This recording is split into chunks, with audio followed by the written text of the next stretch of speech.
Hello there, and welcome to this video on secondary gain. This is a companion video to the Understanding NLP Ecology Checks video. If you've been involved in therapy for any length of time, you're bound to have come across a client who's either tried every other therapy without success or their issue keeps coming back.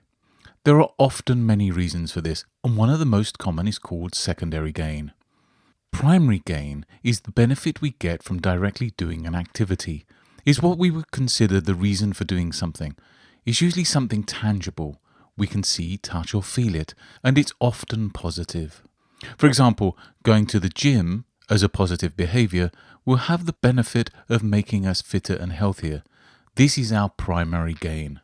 On the other hand, secondary gain is usually indirect. It is a byproduct of the action, and the link between the action and the secondary gain is tenuous. Secondary gain benefits are intangible.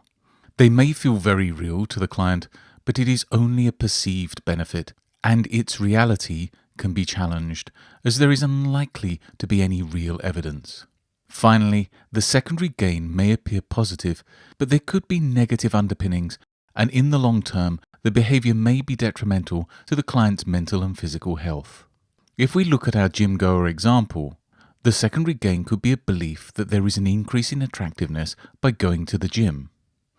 This isn't the main reason for going, it is a byproduct of the activity.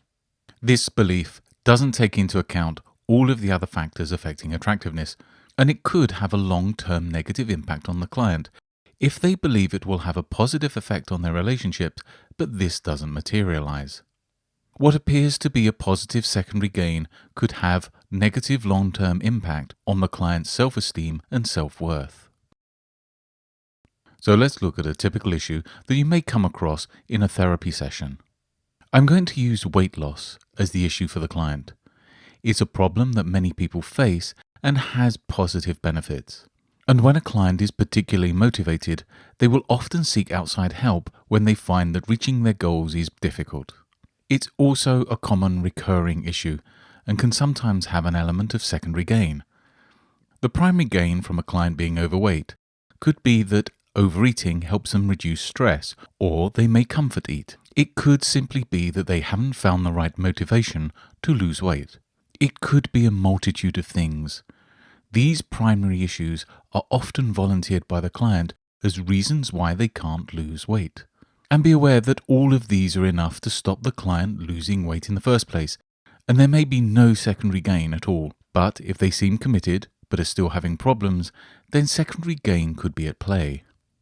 The client could be in an unhealthy relationship, and their additional weight keeps away unwanted attention.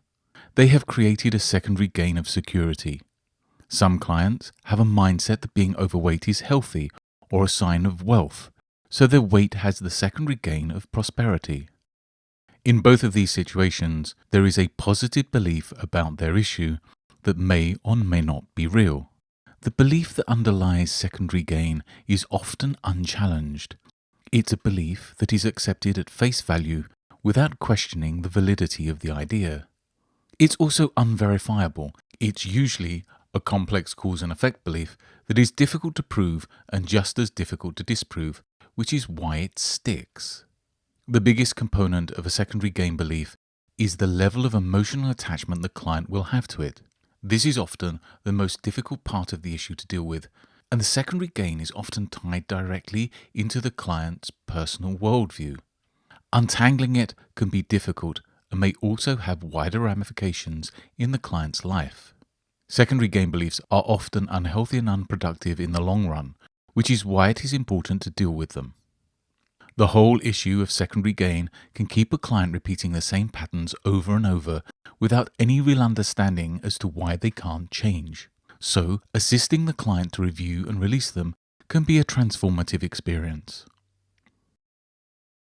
If you do suspect a client of having secondary gain for the issue, then you need to proceed with caution, as it is likely tied to their personal worldview.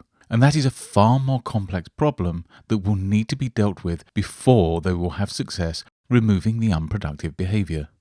Dealing with this level of issue only comes with experience. There are tools and techniques within the NLP practitioner's toolkit that can be useful, And the meta model is a great tool for getting to the root of a problem, but it takes skill and finesse to shift the personal worldview of a client, especially if doing so would have a greater impact on the client's mental health. Remember, NLP does have its limits, and there are some issues that can be better helped with other tools such as CBT. As an NLP practitioner, you need to be aware of the limits of the tools and of your own limitations.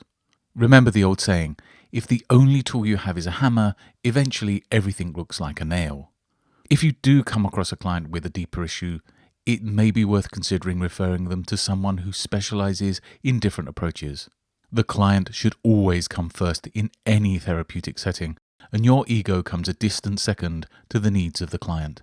Referring a client to a professional in another area shows your professionalism and an understanding that the mental health community works together for the well-being of its clients.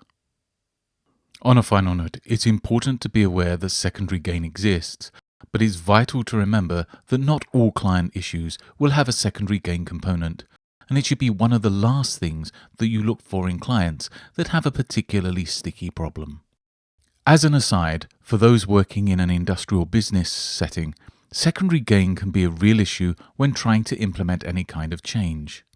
Many organizations aren't aware of the possibility of secondary gain for their staff and the advantages that sticking to the old processes will have for their employees. And that's it for this video on secondary gain. I hope that you have found it useful and informative, and if you'd like to see more, then please like and subscribe.